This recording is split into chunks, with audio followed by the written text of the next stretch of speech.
বৃন্দাবনের অন্যতম গুরুদেব শ্রী শ্রীমৎ ভক্তিচারু স্বামী মহারাজের আজ তিরোভাব তিথি অনুষ্ঠান। তো ওনার সমাধির এখানে খুব সুন্দর গুণমহিমা কীর্তন হচ্ছিল। তো আমরা এখানে শ্রবণ করে তারপরে আমরা চলে আসলাম এখানে প্রসাদে। তো এখানে খুব সুন্দর করে প্রসাদের ব্যবস্থা করা হয়েছে। আপনারা দেখেন, প্রথমেই পাস্তা, তারপরে পকোড়া, তারপরে একটি বাসন্তী পোলাও, তারপরে রাইস, তারপরে ডাল, তারপরে একটি মিক্স সবজি, তারপরে এখানে খুব সুন্দর পনির সবজি, স্যালাড, আর এখানে মিষ্টি আর দই, আর সাথে পাঁপড়। তো খুব সুন্দর এখানে প্রসাদের ব্যবস্থা করা হয়েছিল।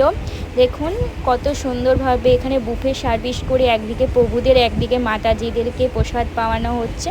আর দেখুন এই প্যান্ডেলটাতে কত বড় করে জায়গা করে যেখানে সব ভক্তরা প্রসাদ পাচ্ছে। হরে